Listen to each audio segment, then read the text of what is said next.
Hi band. This is going to be what I'm hoping to be the start of a video series. What I've noticed is that our band practices in person aren't the best setting for certain pieces of technique work that I really wanted to make sure that every individual in the band is working on. I find that going off on long tangential conversations or speeches about music tends not to be the practice setting tends not to be a great setting for that. And so my hope is that these longer videos will help us to get on the same page about how we think about music and slowly build together tips and tricks for how to practice music and how to express our music more effectively. So my hope is that this becomes a regular video series where we kind of just chat about all the various foundational topics in grade 5 band piping and just slowly work together on improving our fundamentals. So this first video is going to be on how to approach dot cut exercises and how to approach the dot cut rhythm in bagpiping. And so I'm hoping that by the end of the video you'll not only understand the way I approach dot cuts and Scottish kind of lilting music, but that also you'll have some extra ideas for how to practice improving your own dot cut rhythms at home. And so I've laid out 4 different things for this video, and this isn't the best video editing I've ever done, but I'm going to go ahead and put this in the description of the video on the bottom as well, so you can follow along. So hopefully today we'll be doing 4 things. First, which is what we've already started doing, we'll be introducing everybody to the video series that we're doing. The second thing we'll be doing is talking about what the point of all this is, which hopefully is to create moments of magic in music. The third thing we'll be doing is we'll be exploring the science behind the dot cut rhythm in Scottish music. And then finally, I'll leave you with some tips for how to practice your own dot cut rhythm. So if that text wasn't very clear, I'm going to go ahead and put that in the comments section as well, in the description of the video. So feel free to look down there if you get lost or you're not sure where we are in the video. So hopefully that introduces the video series. And so I'd like to move on and talk a little bit more about what the point of us practicing and getting together as a band is. And my hope is that you'll agree with me that the main reason why we come together and play together is really to try to create moments of magic where life feels like it's suspended and there's this building, exciting thing in the air that everybody can hear and enjoy, including ourselves as well as our audience. And so my hope is that when you think of all of these convoluted and difficult things that we're going to be working on throughout the year, you don't lose sight of the big picture, which is, we're not doing this because we enjoy the pain and torture of practicing music, and we enjoy, just straining on the pipes trying to make a steady sound. But what we're trying to do is we're trying to create this moment where we and the audience can enjoy hopefully crystal clear music expressed beautifully and technically, so that moment in time on the hill is special. And so keep that in mind as we do all of these kind of more specific microscopic things that sometimes it may feel like we're lost in the day-to-day doldrums, but I think in reality there is a point to this, and hopefully it's for that, the enjoyment and the magic of the music that we create. So I'm going to contend that the dot cut rhythm for us is the next step. I think it's the next thing that's going to add that extra bit of magic to our music. And so the first thing I'd like to do is I'd like to just talk to you about what I think the science of the dot cut rhythm, particularly in Scottish music, is. And I think I like to think of the dot cut rhythm as this beautiful house or skyscraper that we're constructing. And so there's many components, but I think it all starts with the foundation. And for me, I think the foundation of a dot cut rhythm is a regular pulse or a regular groove. And so the first thing that we need to achieve is just regular rhythm. Dum a di ga di bree shri up a bree yum bi bree ja a di bree bee ja ya di bree yum. If it feels like the music is not regular, not only will it sound uncomfortable and unsteady, but the effect of the dot cut will get lost, as you'll see in just a little bit. So the first thing is just really trying to get that steady rhythm. And so I have a few suggestions for how to do that, because I feel like a lot of us could work on making sure that we're locked in with the groove and really staying on the rhythm. And so I think if you were to sing or clap along to a metronome, that might be a good start for those of you that have trouble staying regular with the rhythm. So just turn on your metronome to 60 or to your favorite tempo and go ahead and just try to sing along. Let me demonstrate that. So it might be something like this. So I'm locking in. Jum a jup ba j g shri up a g yum bit bree sha a jip. So this innate ability for us to lock into the rhythm I think is going to be really important, and it's something that we ought to practice and be able to do consistently without error. One of the reasons why I think being able to create this steady groove is so important is because it taps into a part of our brain that is activated when we hear heartbeat and when we hear footsteps or when we're feeling our own footsteps. And so there's this whole door to humanity that's unlocked when you're able to create a regular rhythm and a groove. And it allows your music to touch people and activate people's brains in a way that unsteady music cannot. The other thing I'll say about trying to achieve a regular rhythm is I would make it a habit of trying to lock in and groove along with any music you're listening to. So it doesn't matter, Miley Cyrus or the Beatles or whatever you're listening to. Try to actively listen to it and try to really feel like you're grooving along with the music. And by making it a habit of doing that consistently, you'll find that you have an easier time doing it on call when you're asked to perform your own music. I also think that it can be helpful to start easy.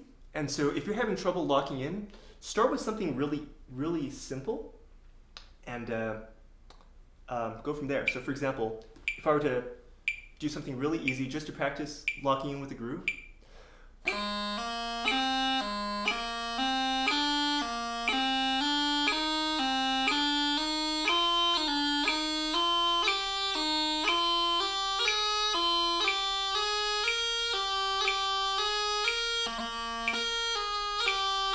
And so forth. So I think that's the first step for many of us, is just figuring out a way to lock in with the groove in your head and then be able to play simple stuff on the beat with your fingers. So that's the very first step. I think once you can do that, then you'll see that essentially the dot cut rhythm is an extension of this regular groove. You'll notice that when I played that easy exercise, I was actually playing double time. Let me try it again. So I wasn't playing dum ba dee dum. I was actually playing double time. Dum ba dee dum dee da dee dum. And when you have a regular groove like that, that's about the simplest, most common rhythmic structure you can have, and it's usually implied. And so the beauty of the dot cut is that it is the exact opposite of this simple rhythmic structure. It's not double time, one and two, and it's as opposite as can be. 1, a 2, a 3, a 4. And so by subverting this expectation of a square regular rhythm, we've created something very rhythmically interesting and sometimes surprising, and most of the time exciting. And so my point here is that the dot cut rhythm is a house with a foundation, and the foundation must be a steady groove. That's when it's most effective. And so the first thing we have to achieve is this steady groove. Once we're able to do that, then we can start playing the dot cut and trying to exaggerate it as much as we can. And you'll see that most dot cuts are written, let's say, dotted eighth note and then a 16th note. And if you were to play that literally, the dotted eighth note should take up 75% of the beat, and then the 16th note should take up 25% of the beat. And that might sound something like this.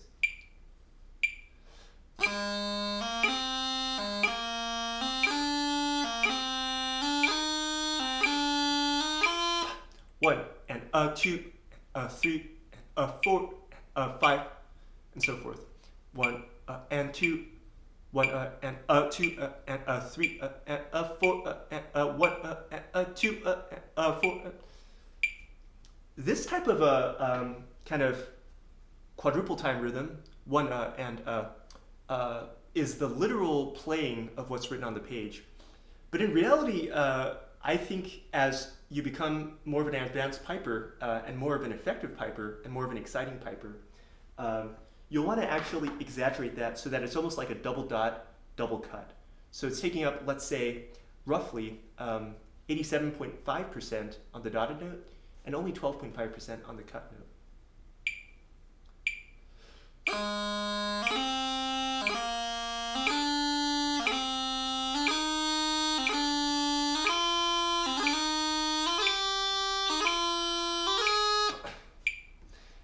And you'll hear that, I think some of us are in the business of getting into Strat bass, which I love. And so you'll find that for Strat bass in particular, I think, exaggerating the dot cut becomes quite important. For example,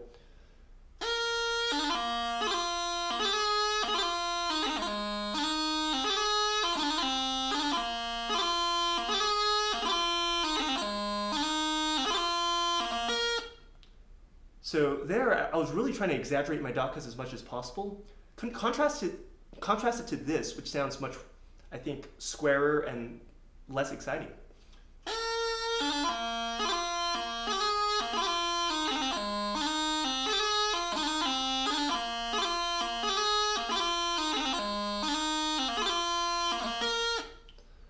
So there, I think the dot cut is not quite as exaggerated, and therefore the music is not as interesting and not as exciting. Let's try a simpler tune.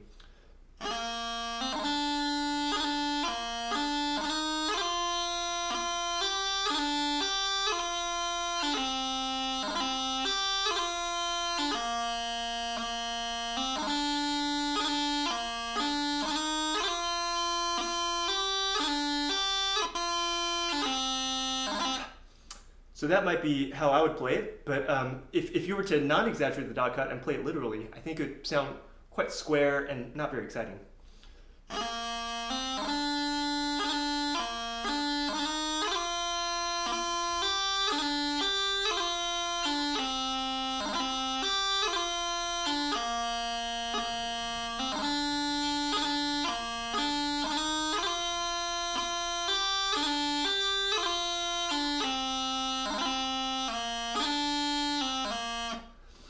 So you can see that there, while technically the playing was correct, I think the cut notes are a bit long, and so the Scottish feel of it just is not quite as apparent.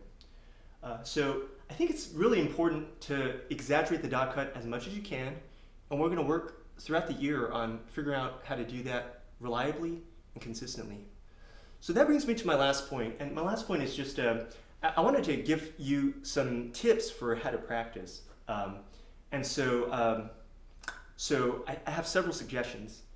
The first thing I'll say is that in order to exaggerate the dot cut notes, and in order to do that musically in control, reliably, your fingers have to be pretty relaxed.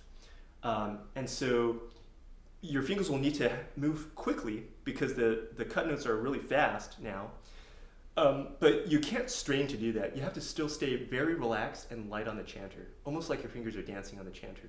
Because if they're not relaxed, there'll just be a lot of issues with your playing. The sound won't sound great because the holes won't be reliably covered. And also, you'll just have more chokes than if you were to play relaxed.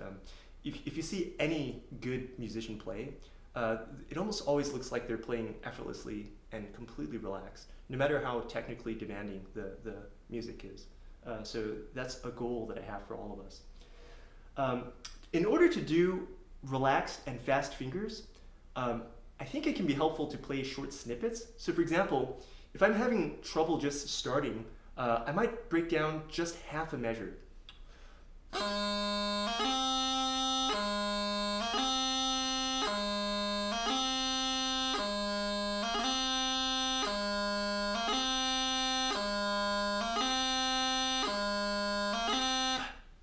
And you can see that I'm really zoning in on what exactly the movement is required for that particular transition.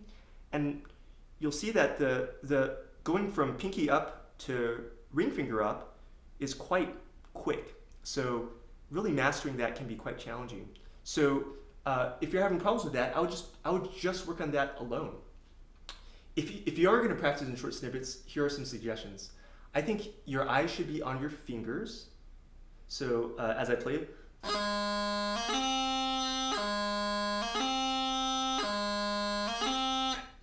you'll see that I'm completely focused on what my fingers are doing, and I'm paying close attention to how relaxed my fingers are and how good the posture is.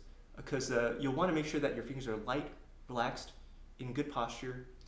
And then once you have that snippet down, and that might take 10, 15 minutes, then try a little bit longer snippet.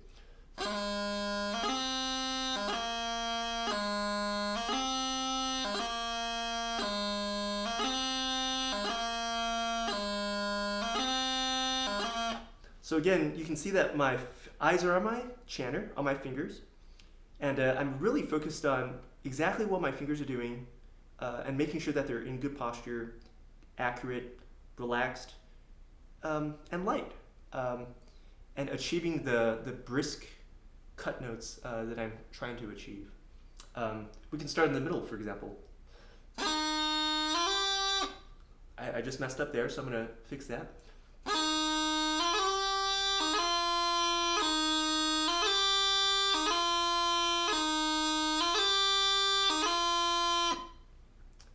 And those short snippets, working on just short snippets alone, can really help you to hone in and achieve a higher quality to your technique. I want to make sure that you're focusing on effortless, relaxed playing.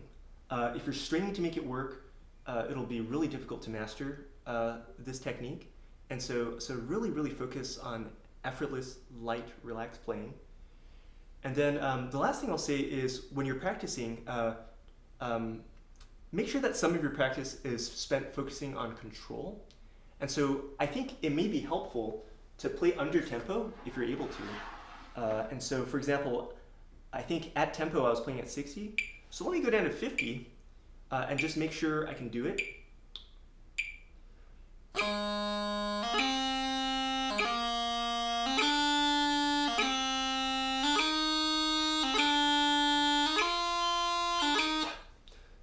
So by going under tempo, it really forces you to show that you've mastered not only the technique, but that also you're able to utilize the fact that you're locked into the groove to get the appropriate regularity and rhythm with the grace notes on the beat. It takes quite a bit of bravery to hold the dotted notes so long because it feels like forever. It feels like it's really stretching and stretching and filling up the entire universe. But if you're confident in your ability to lock into the groove, you'll know when the next beat is. And so the confidence allows you to fill up that time and only fall into the dotted note right before the next beat. And so I would encourage all of you to focus a little bit of your time when you practice on control in particular, and making sure that the note is filling up as much time as you can before you hit the cut note, and the cut note's just falling right into the next beat. Shum, a-deep, a-deep, a-deep. So those are my suggestions. In summary, I think we've talked about the point of all this, which is to make magic when we play music for ourselves and for other people. We've talked about the general approach and the science that I have to why dot cut works, why a regular rhythm is so important, and why an exaggerated dot cut can be so effective. And we've discussed some tips for how to practice that at home. So keep it up, keep working hard, and my hope is that you guys will all send me recordings, and we'll continue slowly mastering this technique. Thanks, guys.